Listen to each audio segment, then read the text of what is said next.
Good evening, everyone. Welcome back to another wonderful tasting with the Virtual Tasting Society. Today, we're excited to welcome a brand that we discovered a few years ago. Gosh, it's been too long since we've done Bardstown Bourbon Company.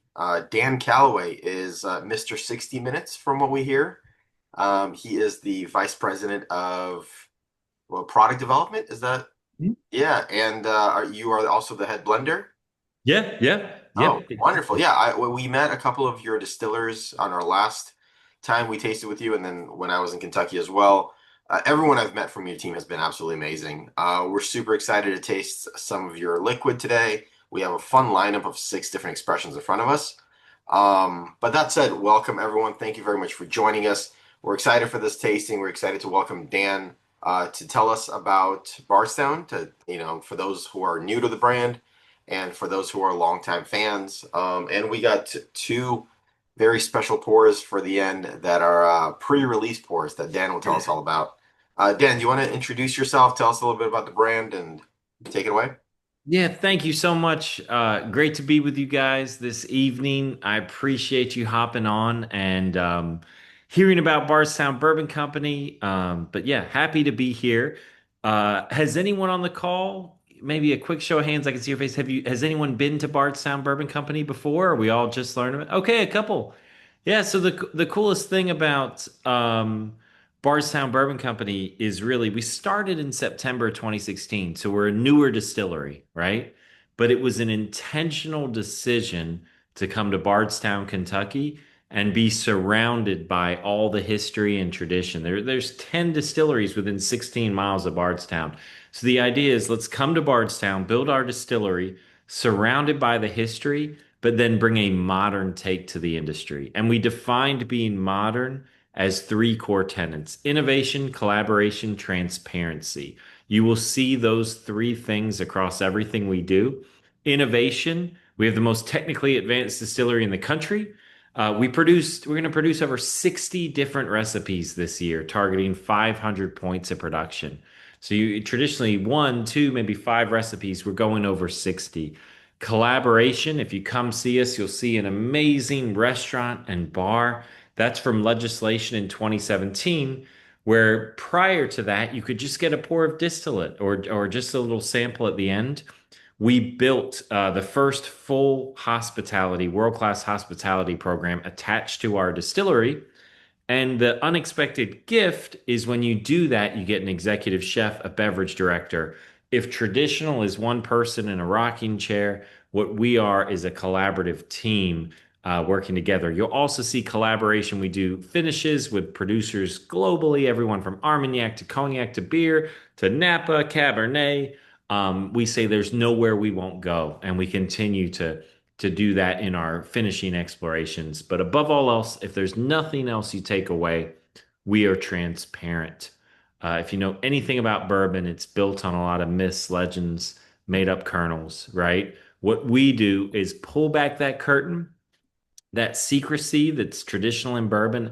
And when you take a tour, you can see how everything works. It's all glass looking into the still that extends to your tour where you can take a picture, and the packaging where every mash bill, age, and source of distillation is on the label. If it's not on the packaging, you can look on the website or ask us. We want to show you how we're creating bourbon. So we came out of the gate with innovation, collaboration, transparency in 2016. We have grown our brands. We also use our flexibility to produce for our partners some tremendous bourbon brands, and we are just now really rolling and starting to make a global impact. And that's Bardstown Bourbon Company in a nutshell. So you've got six pours, and I'm excited to go through them with you. What order should we put them in? I know some people have six glasses in front of them, so Yeah, how would you that's say? that's a great question and one that's always hotly debated. I personally like to start with and do you have colors or words or how are We you have all of the above. Okay, so I like the Origin series, bottled and bond, 100 proof. It's the 20% wheat to Okay, come out of the gate with that one. So very that cool. could be pour number one. And I'll tell you a little bit about it. Our Origin And series. then Yeah, and yeah. then pour number two. I just want The to line them white up. label. Do the white label 96 proof Origin bourbon. It's 36% rye. It's a high rye bourbon. Then we'll switch over to the green label rye for pour number three. And then pour number four, we'll do our newest origin is our high wheat 106 proof. It's kind of beige tan.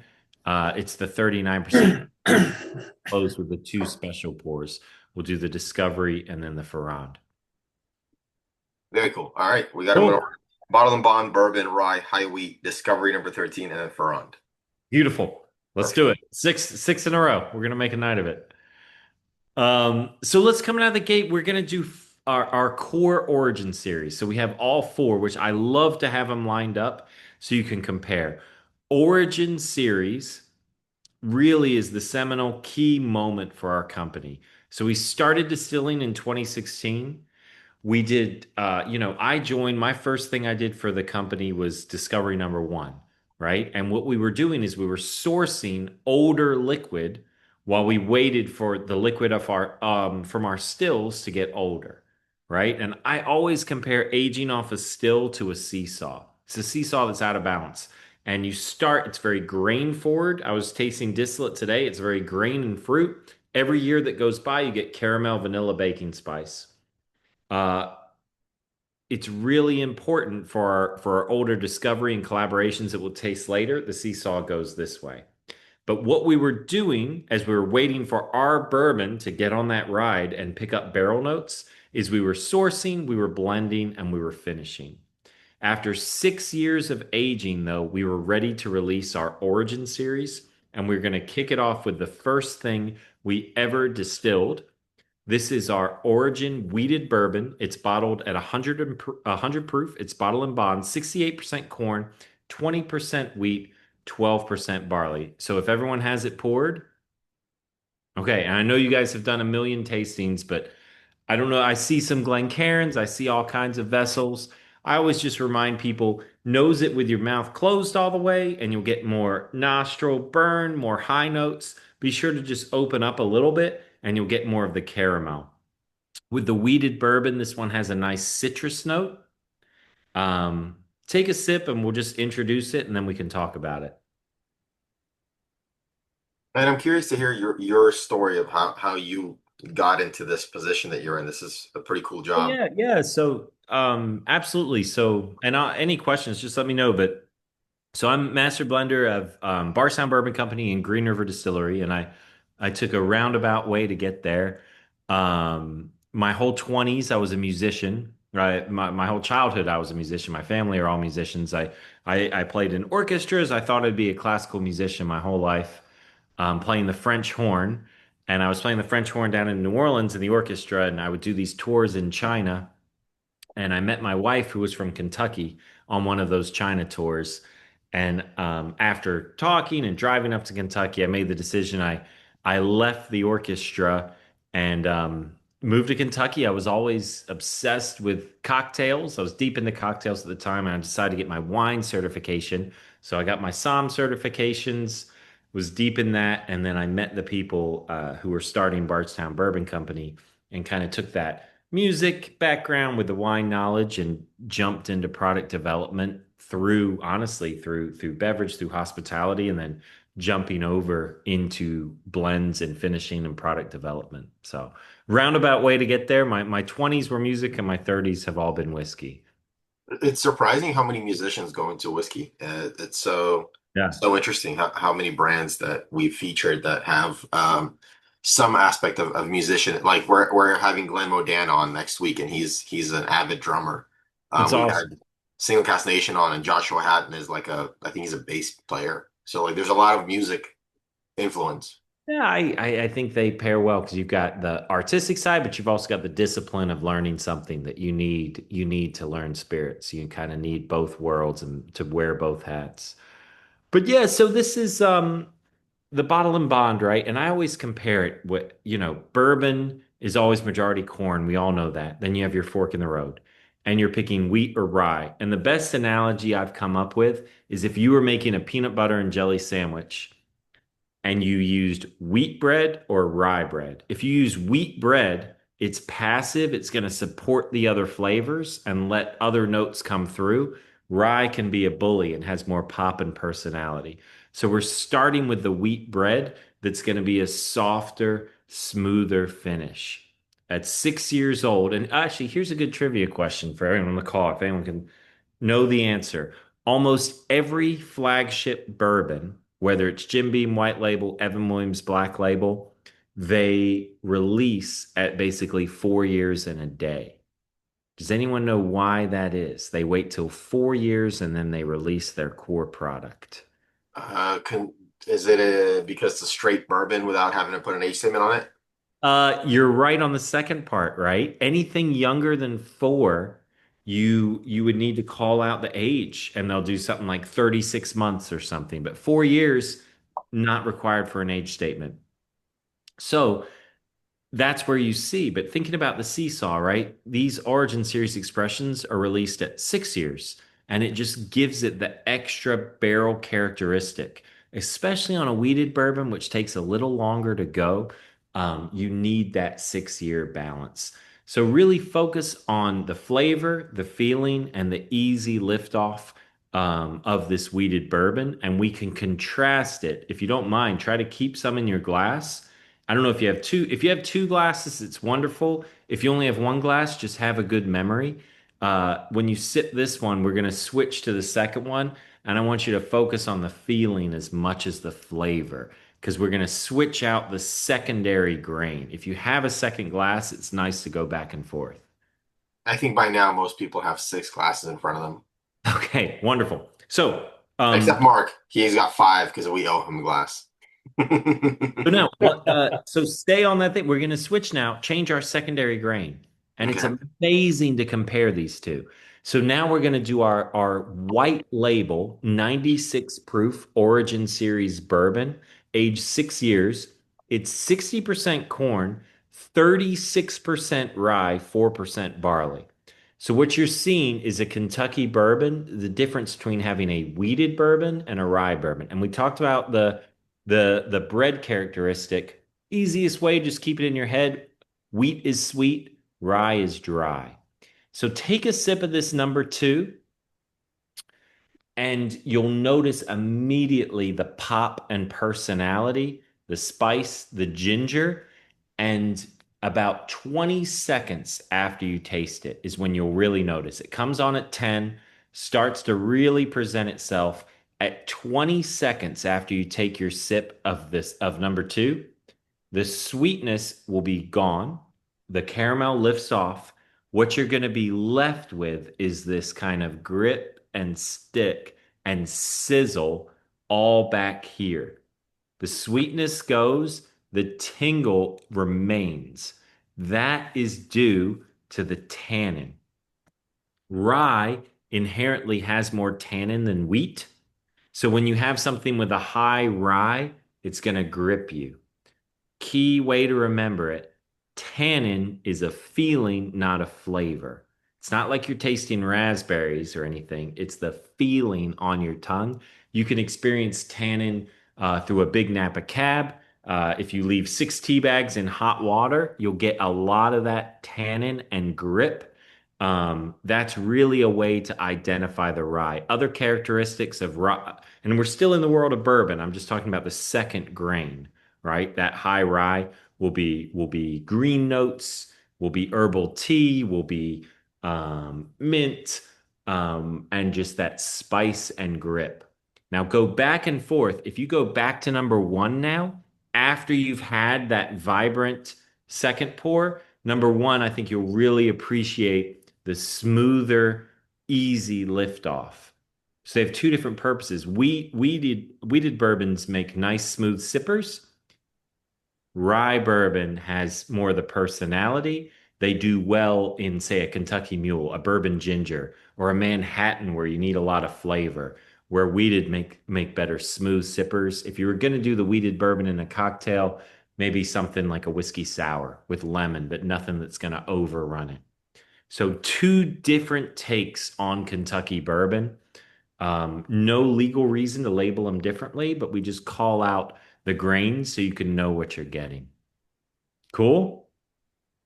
Yeah, And this now, is really interesting. The nose is so different on them. Yeah, and your majority corn, they legally they're the same liquid, but changing that second grain makes all the difference in the world. And what was the So percentage Dan, of the first one again?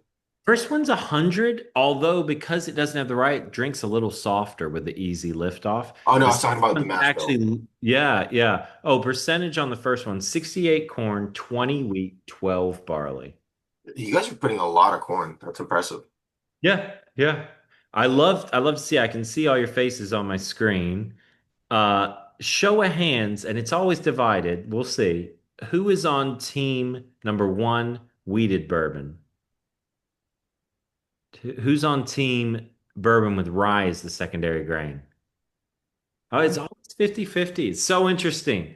They're different and it's just a personal opinion. And that's why we have two different pours. It depends if you want that smooth sipper or you want a little bit of zip underneath the caramel. so Dan, when you were talking about the 20 seconds for the high or the rye version, is that holding it on your palate for 20 seconds or is that 20 seconds into the finish? The second one. You can swallow it. It's just leaving time for the sugar to kind of lift off and be gone. And what remains is that sizzle back here. The sizzle was kind of there the whole time. It's just when you remove everything else, it's really apparent. I used to do an exercise where you would hold your nose so you can't taste anything, you can't smell anything, and you taste both of them. You can tell just by how it feels which one is the high rye bourbon. Just on how it feels on your palate, you'll know which one, the one that is gripping you has the rye. It's just such a different mouthfeel and experience. Yeah, you're totally right. The rye is lower proof, but on the palate, it's bitey. It's kind of you Yeah. know this the sharpness of the rye, the kind of the like needles on the tongue. Yeah, and you got to think it's 36% rye too. 15 more percent, and this would be a rye. Yeah. Yeah. So two very different takes on the bourbon category, but I love them. The white label, the second one we drank was the first. So our Origin series came out. We were so excited. We entered it. The first competition we entered it into, the International Wine and Spirits competition, we entered it. It won Bourbon of the Year, their highest scoring bourbon in 2023. So it's one we've been proud of. It's also 44.99 MSRP, so it's just an amazing value. The bottle and bond I love is the smooth sipper. Two different takes and just a great way to kind of start the evening with some good bourbon. Cool. Okay. We're now going to switch to pour number three and enjoy these. I love drinking through comparison. So I always leave a little bit and you can go back and forth and check back in and we can circle back and talk about the previous ones as we go. Number three is a rye. Now, if bourbon is majority corn, what grain is rye comprised of? Any guesses? Barley. Close. No, you know it. It's rye. Um, so we do a 95% rye, 5% barley, which has been done before. Where I'm at with this and my challenge and I think about is how do we separate our core rye from everyone else's? Because rye, they do have that distinct herbal green flavor. And I wanted to make ours stand out and do something special. So I started calling all these different cooperages, these barrel makers, and saying, what have you got? What's your innovation that's keeping you up? And what are you excited about? And I hopped around to about five till I went to West Virginia Great Barrel Company, which is right by the Greenbrier in West Virginia. And I talked with one of their operators who was growing cherry wood on his property near the distillery. He was growing cherry wood trees and he was excited about the flavor. You rarely see cherry wood in whiskey. You see it in Japanese whiskey on the heads. They'll call it sakura, and they'll put it right on the heads. But not so much in bourbon or scotch because it leaks. What's the number one job of a whiskey barrel? Most important thing it could do. Hold the liquid in. Right. Right. If your barrel leaks, it doesn't matter if you have the greatest flavor in the world. If your barrel leaks, you have nothing. and cherry wood is porous and tends to leak. What we came up with is a zebra barrel, alternating staves of American oak and cherry wood. That helps seal it. It helps temper the cherry wood flavor so we can have a longer extraction. And then we had a barrel that didn't leak. Now, we just talked about the tannin and the grip, right? If you have a 95% rye, it's going to have a lot of grip. If you double barrel again into new oak, there's tannin in the new oak. It's going to grip even more. The solution we came up with when we age the rye for 6 years in American oak, then we transfer into zebra barrels of cherry wood and American in order to reduce the tannin. Instead of lighting the barrels on fire, which is the traditional way to char a barrel, literally like a marshmallow, sticking it in the fire, instead of charring it, we used infrared light. So no flames, no fire, just infrared light dropped into the barrel. It served to toast the cherry wood and American oak zebra barrel, extract the wood sugar, but not have additional tannins from the char. So we rebarreled into these infrared cherry wood barrels for about 6 months, and that's the result you get. So you've got 6 year old, 96 proof, 95% rye, aged for 6 months in cherrywood American oak zebra barrels with an infrared toast. You get all the mint, all the rye characteristic, but then surrounded by the cherry from the cherry wood. Cheers. Fun fact, cherry wood is the only fruit wood where the wood tastes like the fruit. If you have apple wood, it doesn't taste like apples, but cherry wood has a lot of cherry character, which you'll see, especially on the finish. It really rounds out with the cherry. I've seen cherrywood smoked whiskey before, but not whiskey aged in a cherrywood barrel. Is Yeah, that's not a type of oak, right? So you to couldn't, wood. Yeah, so it same way if you finished in a rum barrel, you just have to call it out on the label. So okay, it'll say finished in American but oak you and couldn't cherry. use this exclusively and still call it a bourbon. Correct. Okay. Exactly. Yep. It would have to be a secondary finish.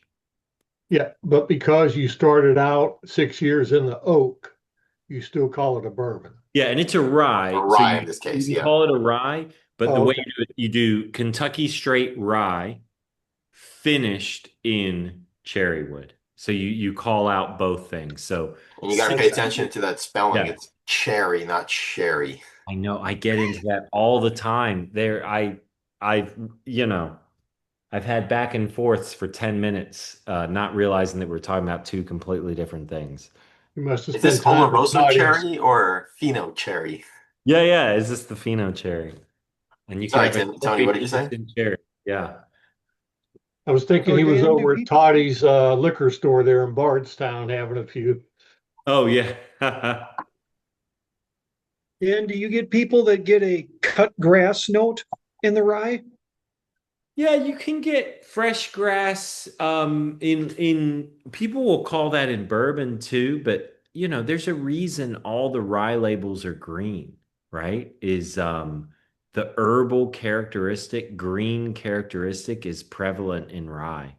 It really comes through. Some to me it's always green tea. If I take a green tea bag and the rye and go back and forth, it just locks it in. And then the cherry rounds it out. Yeah. I would And say here's if you have green tea in your house, go back and forth with that and it'll really lock it in. here's proof that I've been. Hey, look out. Nice one.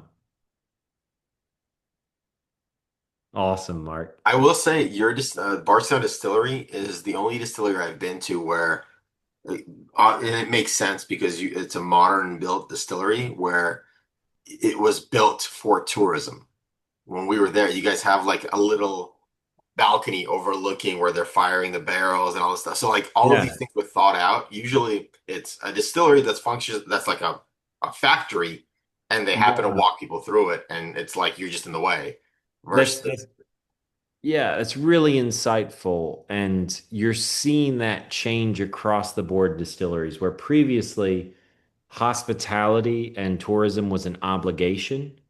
And a few distilleries leaned into it, but mostly it was just checking a box. Since the legislation in 2017, we kind of kicked off the viewpoint that you could build your brand through hospitality. And our thing was, how do we get people to visit us? Get them to the distillery, and that's how we'll show them what we do. So everything was built with visitors and guests and experience in mind. That thought process has now it's flipped, and now that's the norm. So if you go even visit Maker's Mark and the millions they're putting into their visitors experience, it's really elevated the entire area of Bardstown. But yeah, you're right. From day one, it was how can we get people here and show them what we're creating? Yeah. And we visited in 2022 and we weren't anything special that like, but when we were there, the distillers were walking around giving people tours. Like Nick Smith was there giving people tours. I was like, this is Oh yeah, insane. amazing. Yeah. Nick's great. He has the Gilligan's Island tour. It's a 3 hour tour, which is amazing. It's legendary in the industry, but I recommend everyone to take it. If you really want a deep dive on a distillery, take the Nick Smith tour at Bardstown Bourbon Company. It is, and I'm not exaggerating, it is 3 to 4 hours long, and you see everything you could ever see about distillation. It's awesome what he does. And he only does it about once a month, right? Because it's 3 to 4 hours long. But definitely hop in on one. When we drove into the distillery grounds, my wife said that she was pretty sure that we were at the end of the yellow brick road and entering Oz. That's good. See if she'll sell us that quote. We can put it on our brochures. Cool. So we've done two bourbons and a rye. Um, the fourth one is really unique. And we talked about Nick Smith, our head distiller. This is the one he's really responsible for. If the first weeded recipe is Steve Nally, our master distiller, former master distiller at Maker's Mark, the first one is um, Steve's creation. This fourth one is the high wheat. This is the highest wheat component from a Kentucky bourbon ever made. It's 53% corn, 39% wheat, 8% barley. The interesting thing to talk through on this one and what I love about it, not only the high wheat that gives you the creamy, rich mouthfeel with the citrus, it's barrel entry proof. So we experiment with everything, we explore all flavors. This is an exploration on barrel entry proof. We made this going into the barrel at 125, 120, 115, 110, down to 105, and everywhere in between. This went into the barrel at 107 proof. And think about that, right? Most distilleries will not go into the barrel at a low proof. Any guesses why? If you add all your water on the front end, think about it. What's your cost going to be? You're You made spending it more more on expensive. barrels. Yeah, you made more liquid. You now have to buy more barrels, right? But it's interesting to experiment, and I compare it to making a chili, right? If you were going to make a chili, you would add your water on the front end and let everything marinate. With whiskey, instead of chili flavor, a lower flavor will draw out more fruit notes. There's a nice citrus note that comes through here. Everything is marinating in the barrel. Into the barrel at 107. It's bottled at 106. So very minimal water on the back end, which gives it that big, rich, thick mouthfeel. This is our high wheat origin series. 106 proof. I saved it for last just because it's kind of the big pour of the four.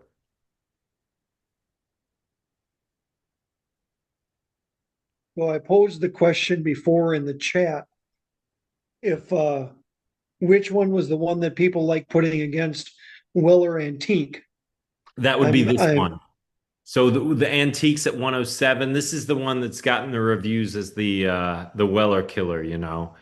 And that was never our intention. It's just something fun. We put it at 106 as a high wheat. I just think it's a delicious bourbon and one we will continue to make. And just this one is a go-to sipper for me. All four of them have their own place. Whether it's the smooth bottle and bond, the kind of punchy origin bourbon, the white label that's great in a cocktail. That's probably my go-to right now. I love the innovation. The rye is one that's close to my heart. It's one I probably work on the most. And then the high wheat is just a full body, big classic Kentucky expression. Any Dan, questions on those four? Yeah, would you mind going through the SRP on the four that we've had so sure, far? sure. So the first one out of the gate is the bottle and bond. That's 49.99. The second one is the white label origin bourbon is 44.99. The origin rye really varies by state. I believe it's around 55 right now, but it does have two. The reason it's a little higher, $5 higher, is two different barrels, right? You do have that custom infrared cherry wood barrel that adds to the cost. And then the high wheat is 49.99, and it's in line with the bottle and bond, just due with the higher proof. The this origin weeded is the white label one. No, so we have the bottle and bond is black. The white label has that's our core bourbon. It has rye as the secondary mash bill, 36% rye. The green one is our double barreled rye. And the beige one we call our high wheat. That's the 39% wheat. That was the fourth one we did. That's at 106 proof. Okay, yeah, because I'm looking at Total Wine here in Florida, trying to figure it out, and evidently they don't carry them all. Well, we'll have to get on them. Tell them to sharpen up. Yeah, so Yeah. there's a white, a black, a green, and a beige. And those are our four core origin SKUs. 100% estate distilled. That's why they're called origin. Distilled, aged, and bottled on site. Dan, since all of these are 48 and higher, are you chill filtering any of these? I would assume you wouldn't. No, no chill filtration at all. It's not something you see on Green River at all or Bardstown. Neither one. Yeah. Makes sense. Nothing's low enough proof to where like why even add that extra step? Wouldn't. Yeah, you're spot on. There's no compelling reason to do it. If Bardstown ever did say an 80 proof, we'd probably explore it. Yeah, But no plans right now to do that. wonderful. I think the whiskey lovers appreciate a non-chill filtered whiskey. It's just that Yeah. much more mouthfeel. Yeah, we do. I'm always going back and forth with processing. That's one of the teams I work closest with on filtration, and they're amazing. What I'll tell you on the call, they care so much. So you got a team of six guys back there who are emptying all the barrels. And I've done some Instagram things on this, but it's worth noting they make the difference in your flavor, right? How much they filter it. They have the ability to over filter and take all the flavor out, right? Or over store or cross up lines. That's where you have to treat the whiskey correctly is processing. And we have a team that I don't know how you could care more about the bourbon that's coming out than they do. And it's just such a gift. Yeah. So yeah, to short answer, no chill filtration on any of these. Wonderful. Cool. All This right. high wheat is so Yeah. good. So, I mean, I have to ask my favorite question to ask for a distillery in today's day and age. When are you guys coming out with a single malt? Okay. Wow. Something I was in multiple meetings today about the American single malt category and where that's going. We lay down single malt every year, and Okay. we have since we've started. Us where we're at right now, our flavor is not in the right spot to release it. I love it. It just needs more time. It's interesting, right? Because you have two huge differentiators. You have column stills and you have Kentucky climate. Neither one of those align with what we think of as traditional single malt flavor profile. We have Mm. very rapid extraction and we have lighter, cleaner distillate. Um, And I are you just using new charred yeah. oak or are you reusing your All ex-bourbon? right, we've done both. We've done both. Okay. Yeah. And it's finding our own identity in it. I think if we were going to release American single malt, I would want to feel like we're saying something new in the category. Mm. we're still figuring that out. There's some wonderful American single malts. I'm not fully sold on the future of the category, but I think we will continue to refine and work on creating something, but it's chalk it up to kind of a hobby right now and something we're looking at. But we're not just going to put out something inferior just because it's a single malt. It would need to be special. No, I love that approach. You get one chance to wow your clients, and we all know there's a couple of distilleries that because it's a fad, they threw out a single malt, and everyone's like, "This is terrible. What?" It's so true. There's really good single malt out there, but those are usually Yeah. distilleries that like that's their ethos. Yep. And you have a lot of the big boys that have thrown out a single malt. Some have been great, some have been not so Yep. great. Yep. Um, And we don't want to go down that path, right? So we have it, it's aging. It's finding the right path for love it. it. And it won't, I'll tell you confidently, we won't have one next year. Okay. We're just seeing how it's going. Maybe there's some blending that goes in that we can find our take on it. Um, we have the barrels, but no plans to release right now. And you guys have the essentially the Willy Wonka of a whiskey factory, right? So you have so much under your control that you could play with that I would be disappointed if you didn't wow me when you finally came out with a single malt. And that's it, right? Is I think if when we do it, we're going to do it right. And we have different styles of single malt, different barrel aging, different locations, different variations. It's just finding the right path. Yeah. It's such a, it's almost, I don't know. I would want to feel like we've got a 10 out of 10. This thing is going to be just smoke the other single malts, and that'll be the bar. And so we're still working towards it. And are you getting your grains just off the commodity market, just yellow dent corn We have and incredible part. So we stay within 100 miles for our corn and our wheat. So those are personal relationships with local farmers for corn and wheat. They grow so well in Kentucky. It's the backbone of what we do.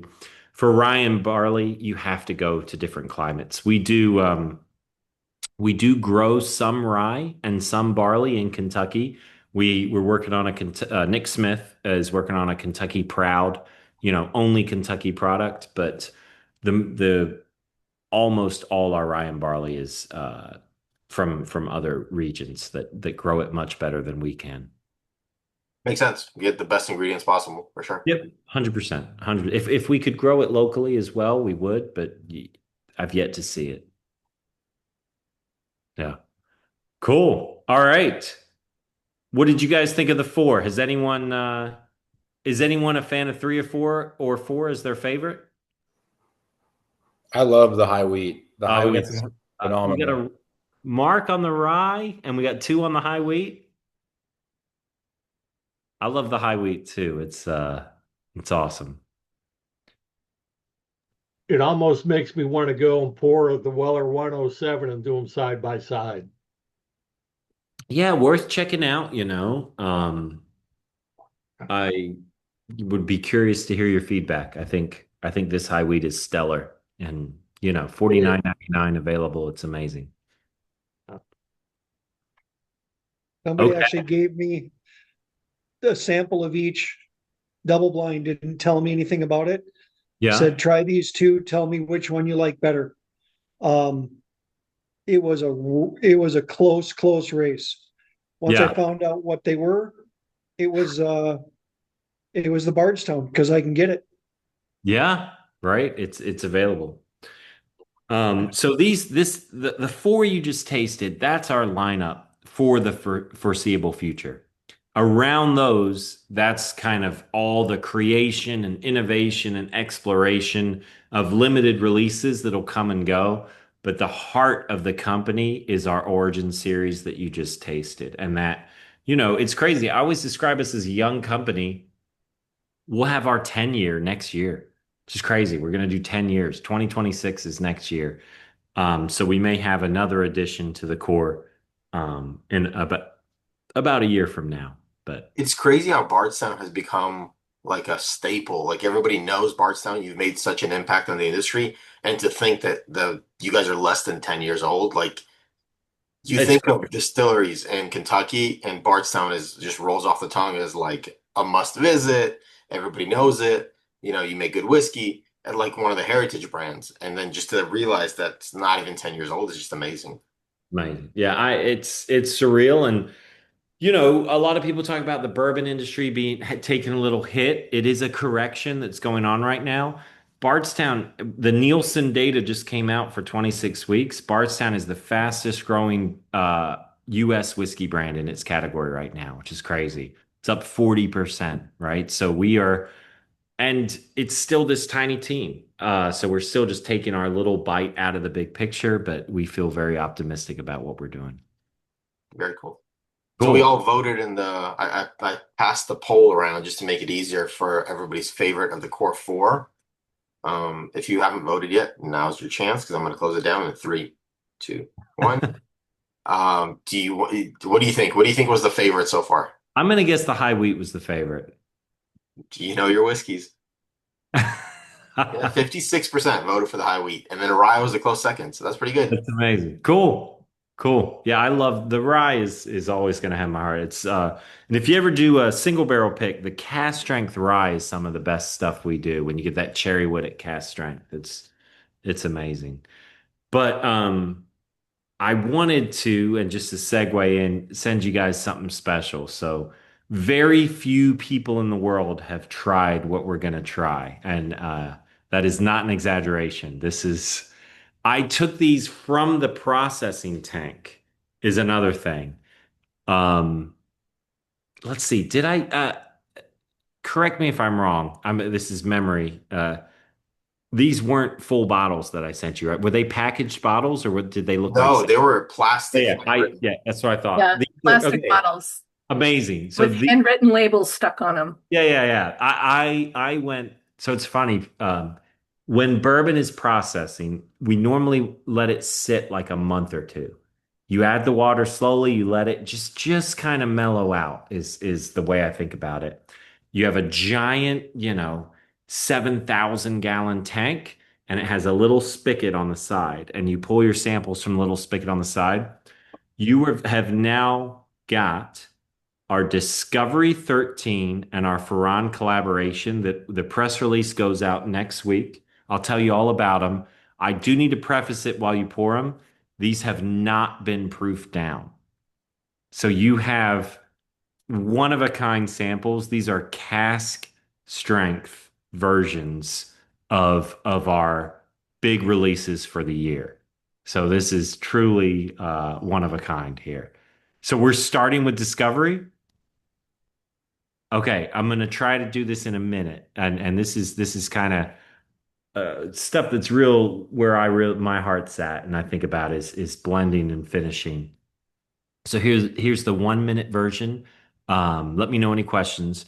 Basically, discovery is the art of blending, taking aged, disparate components, putting them together, where the final thing is better than any of its individual pieces.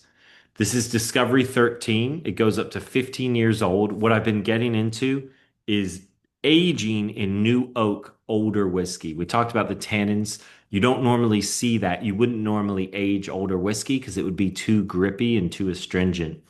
But through understanding kind of the wood grain and where to age it on the floor, we made this blend, 8 to 15 year Kentucky bourbon, then split it in two different directions. Half of it went, 60% of it went in new American oak, 40% of it went in Hungarian oak. American is vanilla and coconut. Hungarian is more mocha coffee. Aged about 4 months. You don't want to age long when it's older bourbon like this. And then brought them back together. The final release is about 110 proof. What's in your glass is probably about 122 proof. So you're drinking the cast strength version, and then you can pull it back with water if you need. But this is our Discovery 13, lucky number 13. It's the first time we've ever double barreled a Discovery release. And this is a bourbon if you like big, rich wood notes, barrel notes, swinging that seesaw to the barrel. If it tastes a little hot, you can just add a little water. The release proof, a couple drops of water would bring it there.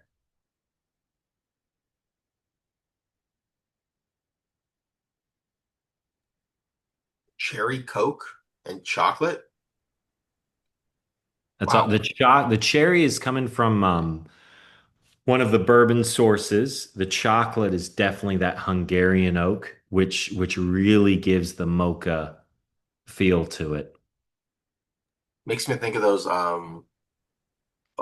Black Forest frappuccinos from Coffee Bean. Yeah, totally, totally. Yeah.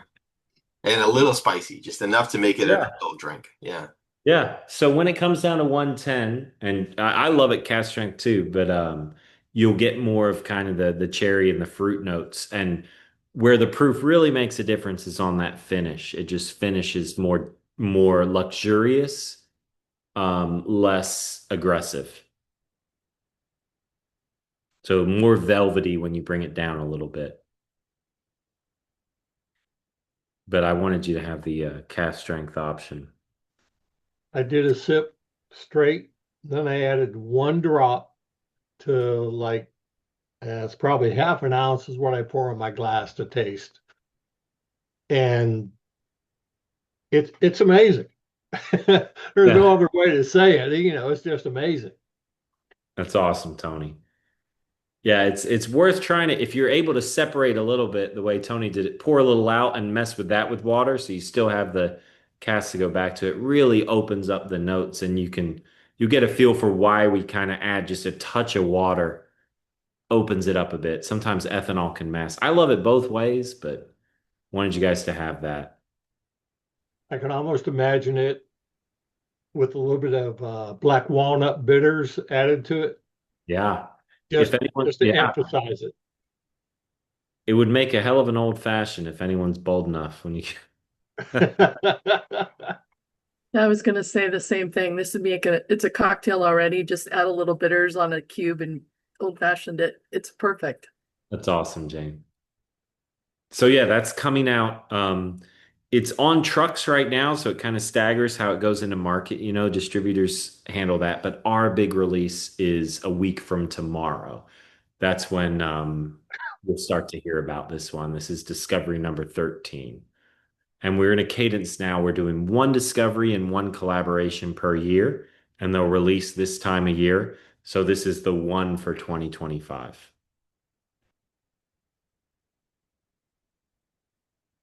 Awesome. And the I think you hit it out of the park. Cheers. Thank you. collaboration has taken over for the Fusion series, or is the Fusion series no more? Yes, great question. Fusion Series, we started, it was a way to taste our young liquid, right?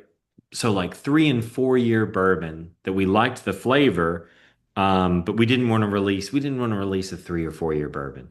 So we would blend it with 12 year sourced, and it was a way to pave the way for Origin. I would say Origin series replaced Fusion once we had our own product. I think Fusion will come back in about 5 years when we can do our own, call it 11 year and 3 year. Because I do love putting those two together. It's a fun thing to do. I just would do it when it's all our own liquid. Yeah. Cool. I'm seeing 2 drops makes it really open up. Yeah, a couple drops, that'll take it to where it bottled. And that's where the flavors, just a touch of water, and it just started really ringing. But fun to see where it started.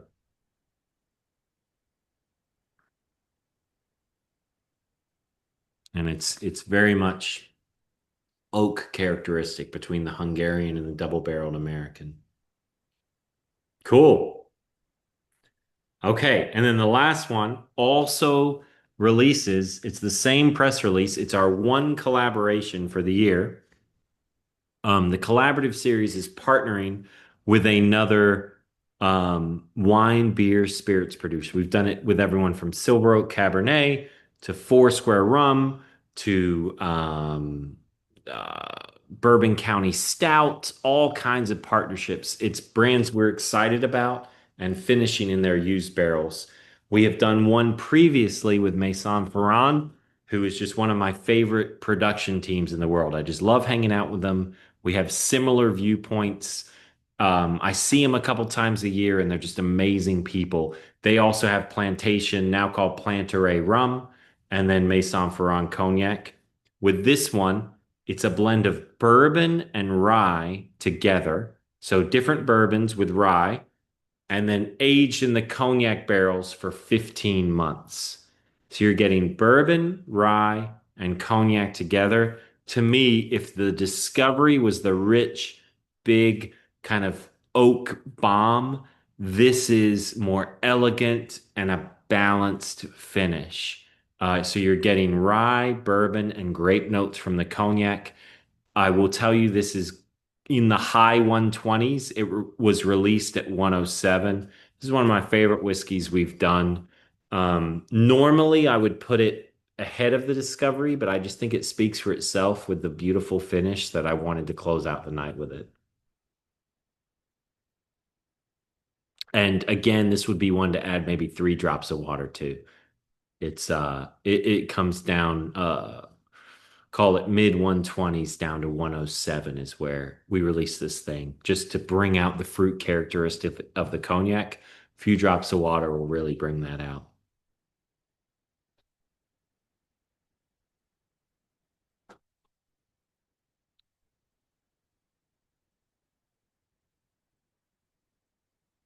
So beautiful pour. There's also a fun cocktail called a Vieux Carré, which is like a Manhattan split with cognac with little Benedictine liqueur on top. And this makes the greatest. We had the idea of how do we make the greatest Vieux Carré of all time. This was our answer to that. So fun little collaboration. This one will also announce a week from tomorrow. So you are one of the first people in the world outside of my office to try these. Thank you. We appreciate that. It's awesome. You had good timing. They were easy to pull. I was sampling them anyway off the tank, so it was perfect. I want to do something special for you guys. Thank you, Jane, for the kind words.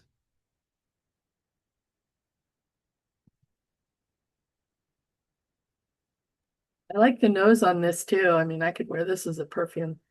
Yeah, maybe we could it could have a secondary market there. You never know.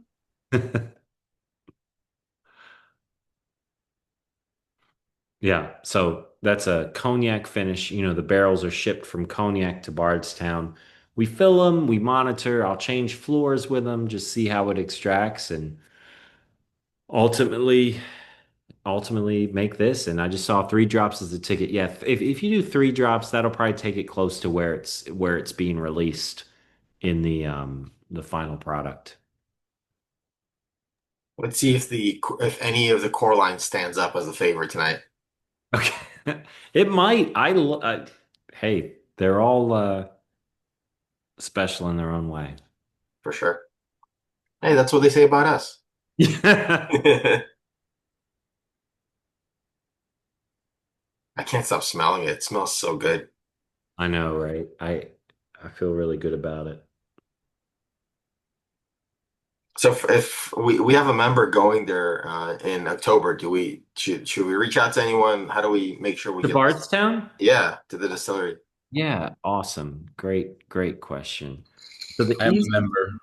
easiest way to keep up with us, I'm typing my email right now, is our website, bardstownbourbon.com. And then hold on. Sorry, I'm trying to do 2 things at once. Then Instagram, you can follow me at Danny Bardstown. I just put my email on the chat, and my Instagram is there. You can reach out to me on email, on Instagram. Please let me know you're coming, and please, if you don't mind, just remind me where we met. Hey, I was on this call on this date, and I'd be happy to set you up with something special. So. Thank you. Thank you. That's awesome. Awesome. So how do we determine who wins the Agent or? Yeah, so I'm gonna run the randomizer wheel in just a minute. Okay. You have it. You have it covered. Yeah, Okay. yeah, Great report. for sure. Um, First of all, where's the poll? Did everybody vote? Everybody voted? Oh, I totally forgot. We got to do our we have a tradition. We take a group photo and do a toast. So if Oh, we get awesome. Stanley and Chris and Michael and Paula to come on video for just a second to join us. There you go. You got to be you got to be part of the shot. There you go. Chris, Stanley, dragging my feet here for you guys. Dan, thank you so much for spending the evening with us. This has been absolutely fantastic. The liquid is awesome. The education is fantastic. But cheers. Cheers to you. Appreciate you. Appreciate you guys. Thank you. Got it. Awesome. Let me see. Save that. All right, let's see. The polls have been answered and the results are in.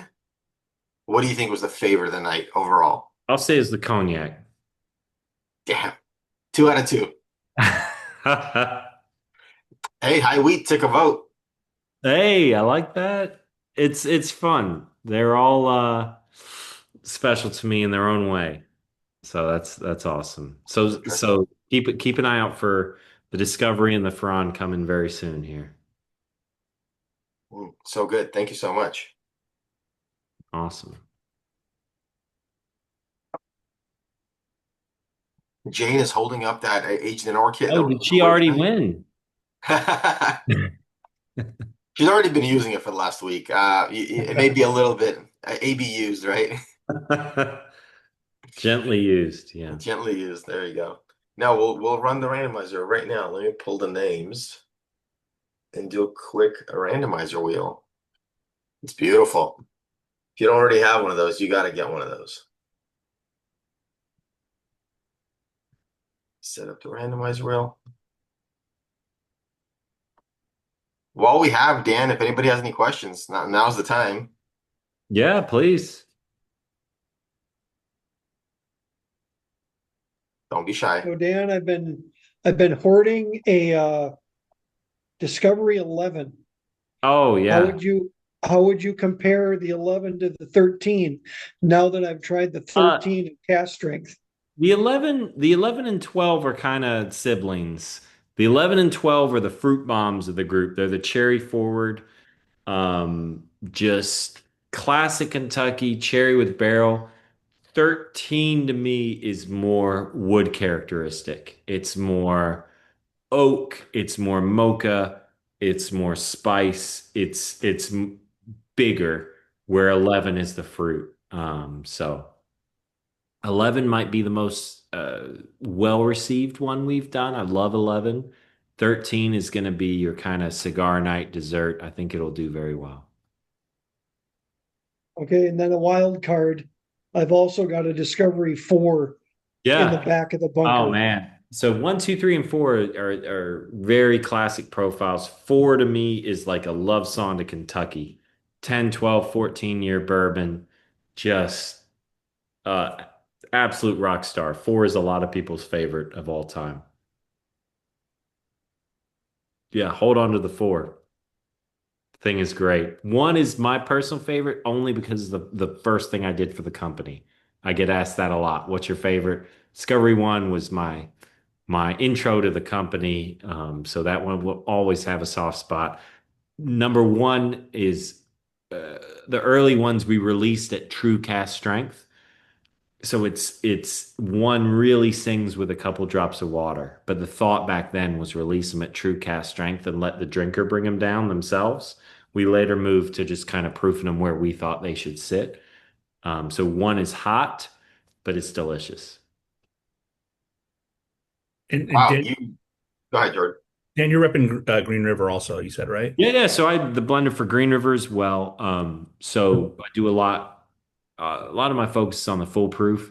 Where I'm thinking now is working on this today is innovation on Green River. So distillery only releases, line extensions, and just looking at how we expand Green River. We waited about a year to let Green River kind of get its feet set and people understand the brand. Now I'll start under the umbrella of Classic Kentucky. So double barrels, age statements. Bardstown will be the one that's, say, finished in Indian whiskey. Green River is going to be Classic Kentucky always. Well, I'll say the foolproof I've been saying for 2 years now is the best bang for your buck on the Years. market, I think. Done But 5 of them now. So they all look kind of the same, but they have different ABVs. but I have two uh weeded single barrels, Oh which yeah. But my question is, where can I get the actual Green River coin to play, you know, air hockey Oh man, with kids? we can send that to you, no problem. Because Give I you am I turn am on. She probably I has a am stack full of them. I'm the kind of dad that my 11 and 14-year-old both love to play with me. So, I set up would, we would love, Green River, when they were revitalizing it after Prohibition, they were leaning into magicians, right? that. They're like, let's market behind magicians. So they would send the magicians the coins to do their tricks with. And that was how the coins started. And it's something we've leaned back into. That's But right. We need to include those in our kits. Can you I make know. that Oh, happen? okay. Tell Karen, have you got the Green River kits yet? Yeah, they're well, we're posting it They next should week. have a coin in them. Well, I'll make sure that yeah, I'll tell. Please. Let's get a Yeah, coin. I think that'd be awesome. But yeah, so the Green River brand, I spend equal time on Green River and Bardstown. Very It's cool. just a fun little thing that you sneak the coin into there, have a game. It's just such a rad little. And when you show it to people, they're like, oh, that's so much fun. I commend you guys on that. It's fun. Cheers. It's a fun brand. Very good time. Yeah, All right. somebody Well, asked earlier in the chat if you had any plans for a high wheat single barrel in the future. Yes, not next year. I think sneak a peek. You may see the first pour we did, the bottle and bond, a single barrel there first, and then maybe extend that into the high wheat. Long term, yes, not next year. We'll so you let would do that a one. single barrel down to What we 100 call proof? bottle and bond it'll be that recipe as a single Oh, barrel. okay, gotcha. Yep. The 20% wheat as a single barrel. Okay. Yep. Because there are brands that do a bottled and bond single barrel, which is This will be a cast strength version of the even bottle. better. Absolutely. Yeah. I think didn't we get a pour of the it was before it was released, and I thought we got a pour from the barrel during the tour of the high wheat. Oh yeah, it's possible.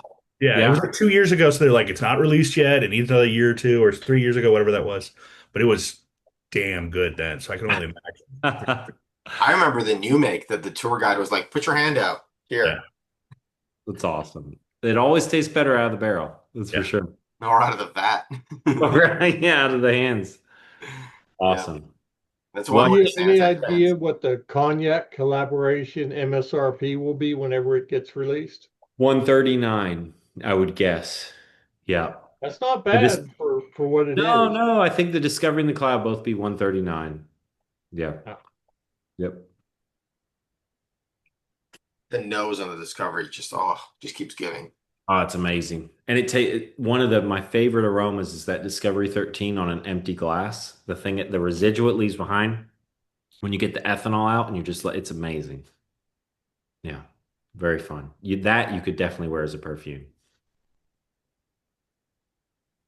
Nice. All Awesome. right, let me hit Yeah. stop on the recording and then do the randomizer, just so anybody watching this on YouTube doesn't I get everybody's names. All right, thanks everyone for coming, and we'll see you on the next one.